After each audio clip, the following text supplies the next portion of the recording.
ಎಕ್ಸ್‌ಪ್ರೆಸ್‌ನಲ್ಲಿ ಸುಮಾರು 42 ಪ್ಲಸ್ 8 ಒಟ್ಟು 50 ಜನ ಅಲ್ಲಿ ರೈಲ್ವೆ ಸ್ಟೇಷನ್ನಲ್ಲಿ ಇಳಿತಾರೆ. ಮಕ್ಕಳು ಪ್ಲಸ್ 8 ಜನ ಮೌಲ್ಯ. ಇಳಿದ ತಕ್ಷಣವೇ ಯಾರೋ ಫೋನ್ ಮಾಡ್ತಾರೆ, ಪೊಲೀಸರು ಬಂದು ಅವ್ರನ್ನ ನೋಡ್ತಾರೆ, ಬಾಲಮಂದಿರಿಗೆ ಕಳಿಸ್ತಾರೆ. ಅವ್ರ ಕಡೆಗೆ ಏನೋ ಬೇರೆ ಡಾಕ್ಯುಮೆಂಟ್ ಇಲ್ಲೇ ಇದೆ. ಸೊ ನನಗೆ ಈ ವಿಷಯ ಗೊತ್ತಾದ್ಮೇಲೆ ನಾನು ಒಂದು 2 ದಿನದ ನಂತರ ಬಂದಮೇಲೆ ಒಂದೇ ಒಂದು ಕಂಪ್ಲೇಂಟ್ ಆಗಿಲ್ಲ.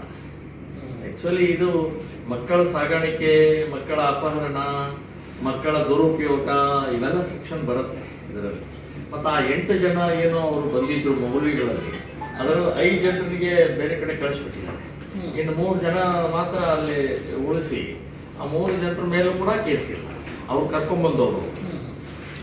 ಸೊ ಅವ್ರ ಕಡೆಗೆ ಯಾವುದೇ ಡಾಕ್ಯುಮೆಂಟ್ ಇಲ್ಲ. ಈ ಮಕ್ಕಳನ್ನ ಕರ್ಕೊಂಡ್ಬಂದಿದ್ವಿ, ತಂದೆ ತಾಯಿಗೆ ಏನಾದರೂ ಲೆಟ್ರು ಅದು ಇದು ಏನಾದ್ರು ಕೆಲವೊಂದು ಸಾಕಷ್ಟು ಡಾಕ್ಯುಮೆಂಟ್ ಬೇಕಾಗುತ್ತೆ. ಮಕ್ಕಳನ್ನು ಒಂದ್ ಕಡೆ ಸಾಗಿಸ್ಬೇಕಾದ್ರೆ ಯಾವುದೇ ರೀತಿಯ ಡಾಕ್ಯುಮೆಂಟ್ ಇಲ್ಲ. ಸೊ ನಾವು ಹೇಳ್ತೇವೆ, ಇಲ್ಲಿ ಕಂಪ್ಲೀಟ್ ಎನ್ಕ್ವೈರಿ ಆಗೋವರೆಗೆ ಯಾವುದೇ ರೀತಿಯ ಈ ಮಕ್ಕಳನ್ನಾಗಲಿ ಇದು ಮಾಡಬಾರ್ದು. ಮತ್ತು ಆ 3 ಜನರ ಮೇಲೆ ಒಂದು FIR ಆಗಬೇಕು, ಇಮಿಡಿಯೇಟ್ ಅವ್ರನ್ನ ಅರೆಸ್ಟ್ ಆಗಬೇಕು. ಕೋರ್ಟ್ನಲ್ಲಿ ಅವರು ಹೇಳಿ ನಾವು ಹೀಗೆ ಅಂತ ಅನ್ನೋದು ಹೇಳಿ, ಆದರೆ ನೀವೇ ಇಲ್ಲೇ ಡಿಸಿಷನ್ ತಗೊಂಡು ನೀವೇ ಬಿಡುವಂತಹ ಪ್ರಕ್ರಿಯೆ ಆದರೆ ಕೋರ್ಟ್ ಯಾತಕ್ಕೆ ಹಾಗಾದ್ರೆ? ಕೋರ್ಟ್ ಯಾತಕ್ಕೆ ಇರೋದು ಯಾತಕ್ಕೆ? ಈ ರೀತಿ 40-50 ಜನ ಒಮ್ಮೆಲೆ ಒಟ್ಟಿಗೆ ಹೋಗ್ತಾ ಇದ್ದಾರೆ ಅಂತನ್ನುವಂಥದ್ದು, ಮತ್ತು ಟಿಕೆಟ್ ಇಲ್ಲದೆ ಹೋಗ್ತಾ ಇದ್ದಾರೆ. ಇವ್ರು 2-3 ಸಲಕ್ಕೆ ಆನ್ಲೈನ್ ಅಂತ ಹೇಳ್ತಾರೆ. No online. ಅಷ್ಟು ಜನದ ಆನ್ಲೈನ್ ಮಾಡಿದ್ರೆ ಹಾಗಾದ್ರೆ ಅದಕ್ಕೆ ರೆಕಾರ್ಡ್ ಇರಬೇಕಾಗಿತ್ತಲ್ಲ, ಏನೂ ಇಲ್ಲ ಇವಾಗ. ಸೊ ಈ ರೀತಿ ಬೇಜವಾಬ್ದಾರಿಯಿಂದ ಅವರನ್ನು ಒಟ್ಟು ಯಾವುದೋ ಒತ್ತಡನೋ ಏನೋ ನಮಗೇನು ಗೊತ್ತಿಲ್ಲ ಕಳಿಸು. ನಾವು ಅವತ್ತಿನ ದಿನ ಕಂಪ್ಲೇಂಟ್ ಕೊಟ್ಟಿದ್ದೀವಿ, ಬಿಡಬೇಡಿ ಅಂತ ಹೇಳಿದ್ದೀವಿ. ಎನ್ಕ್ವೈರಿ ಆಗಲಿ ಕಂಪ್ಲೀಟ್, ಇದೆಲ್ಲ ಆದ ಮೇಲೆ ನೀವು ಇದು ಮಾಡಿ. ಆದರೆ ರಾತ್ರೋರಾತ್ರಿ ಅವತ್ತೇ ರಾತ್ರಿ ಕಳಿಸ್ಬಿಟ್ಟಿದ್ದಾರೆ. ಸೊ ನನಗೆ ಸಂಶಯ ಬರ್ತಾ ಇದೆ, ಅವರು ಬಾಂಗ್ಲಾದೇಶಿಗಳು, ಪಾಕಿಸ್ತಾನದವರು, ರೋಹಿಂಗ್ಯಾಗಳು ಇದ್ದಾರೆ ಅಂತ ಅನ್ನುವಂಥದ್ದು ನಾನು ಅವತ್ತೇ ಹೇಳಿದೆ. ಸೊ ಈ ರೀತಿ ಗುಪ್ತವೇ ಯಾಕೆ ಕಳಿಸ್ತಾ ಇದ್ರಿ? ಓಪನ್ ಮಾಡ್ರಿ. ಹಿಡ್ತಿದ್ದಂತೂ ನಿಜ, ರೆಕಾರ್ಡ್ ಆಗಿದೆ. ಈಗ ನೀವು CWC ಇದರಲ್ಲಿ ಸೇರಿಸಿದ್ದೀರಿ. ಈಗ ಅಲ್ಲೂ ಕೂಡ ಅಷ್ಟೇ, CWC ಒಳಗಡೆ ಸೇರಿಸ್ಬೇಕಾದ್ರೆ ಕಂಪ್ಲೇಂಟ್ ತೊಗೊಂಡೇ ಒಳಗಡೆ ಸೇರಿಸ್ಬೇಕಾಗುತ್ತೆ. ಏನಿಲ್ಲ, ಒಟ್ಟು ಬಂದರು, ಸೇರಿಸಿದ್ರು, ಕೊಟ್ಟರು, ರಾತ್ರಿ ಹೋದರು.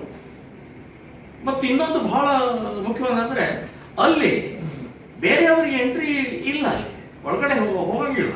ಇಲ್ಲಿ CWC ಬಾಲಮಂದಿರದಲ್ಲಿ ಅಲ್ಲ, ನದೀಮ್ ಅನ್ನುವಂಥ ಒಬ್ಬ ಭರತ ಫೌಂಡೇಶನ್ ಅಂತ ಹೇಳಿ ಏನೋ ಮಾಡಿಕೊಂಡು ನಾಟಕ ಮಾಡಿಕೊಂಡು ಅವನು ಎಲ್ಲರಿಗೂ ಊಟ ತಿಂಡಿ ಎಲ್ಲ ವ್ಯವಸ್ಥೆ ಮಾಡ್ತಾ ಇದ್ದಾನೆ. ಪಾಟ್ನಾ ಇರಲಿ, ಅವ್ರು ಹೋಗ್ತಾ ಇರುವಂತಹದ್ದು ಹಾವೇರಿ ಮದರ್ಸಾ ಅಂತ ಹೇಳಿದ್ದಾರೆ,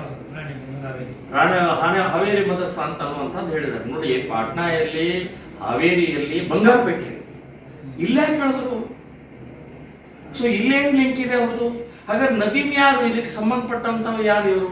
ಹುಯಿಸಿ ನದೀಮ್ಗೆ ಏನು ಇದು ಲಿಂಕ್ ಇದೆ? ಹಾಗಾದ್ರೆ ನದೀಮನೇ ಏನಾದ್ರು ಇದಕ್ಕೆ ಬ್ಯಾಕ್ ಗ್ರೌಂಡ್ ಆಗಿ ನಿಂತಿದಾನ? ಇದೆಲ್ಲ ಎನ್ಕ್ವೈರಿ ಆಗ್ಬೇಕಲ್ರಿ. ಸೊ ಈ ರೀತಿ ಧರ್ಮಛತ್ರ ತರ ಯಾರು ಬೇಕಾದ್ ಬರೋದು ಹೋಗೋದು ಮಾಡೋದು ಅಂತಂದ್ರೆ, ಹಾಗಾದ್ರೆ ಡಿಪಾರ್ಟ್ಮೆಂಟು ಆಡಳಿತ ಜವಾಬ್ದಾರಿ ಏನಾಗಾದ್ರೆ? ಸರ್ ಬಹಳ ಗಂಭೀರ ಇದೆ ಸರ್, ಇದು ಅಪಾಯಕಾರಿ ಕೂಡ. ಇವತ್ತು ಅಸ್ಸಾಂನಲ್ಲಿ, ಪಶ್ಚಿಮ ಬಂಗಾಳದಲ್ಲಂತೂ 9 ಜಿಲ್ಲೆಗಳಲ್ಲಿ ಬಾಂಗ್ಲಾ ಮುಸ್ಲಿಮರ ಆಡಳಿತ ನಡೀತಾ ಇದೆ. ಎಲ್ಲ ಕಡೆಗೆ ನಾಟ್ ಓನ್ಲಿ ನಾನು ಬರೀ ಇಡೀ ದೇಶದ ಒಳಗಡೆಗೆ 5 ಕೋಟಿ ಜನ ಒಳಗಡೆ ಇವತ್ತು ಕ್ಯಾನ್ಸರ್ ರೀತಿಯ ಒಳಗಡೆ ಹೋಗಿದ್ದಾರೆ. ವೈರಸ್ ಅವರು ದೇಶದ್ರೋಹಿಗಳು. ಸೊ ನಮಗೆ ಯಾರ್ದೋ ಒತ್ತಡ, ಯಾರ್ದೋ ಇದು ಅಂತ ಹೇಳ್ಕೊಂಡು ನಾವು ನಮ್ಮ ಜವಾಬ್ದಾರಿಯನ್ನ, ಕಾನೂನನ್ನ ನಾವು ತಪ್ಪಿಸಿದ್ರೆ ನಾವು ಅದಕ್ಕೆ ರೆಸ್ಪಾನ್ಸಿಬಲ್ ಆಗ್ತೀವಿ ಸರ್.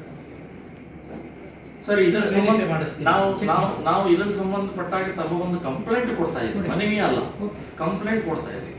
ಸಮಗ್ರ ತನಿಖೆ ಆಗ್ತದೆ. ಇದು ಯಾರ್ಯಾರು ತಪ್ಪಿತಸ್ಥರಿದ್ದಾರೆ ಅವ್ರ ಮೇಲೆ ಎಲ್ಲರ ಮೇಲೆ ಕ್ರಮ ಆಗ್ತದೆ. ಇಲ್ಲದ್ರೆ ನಾವು ಕೋರ್ಟ್ಗೆ ಹೋಗಿ ಕೋರ್ಟ್ ಮೂಲಕ ಮತ್ತೆ ನಾವು ಅಗೇನ್ ನಾವು ಮಾಡುವುದು, ನೀವು ಮಾಡಬೇಕಾದ ಕೆಲಸ ಮತ್ತೆ ನಾವು ಮಾಡ್ಬೇಕಾಗುತ್ತೆ. ಅದಕ್ಕೆ ಪ್ಲೀಸ್ ಇದನ್ನ ಸ್ವಲ್ಪ ಗಂಭೀರವಾಗಿ ತಗೊಳ್ಳಿ. ಈಗ ನೋಡಿ.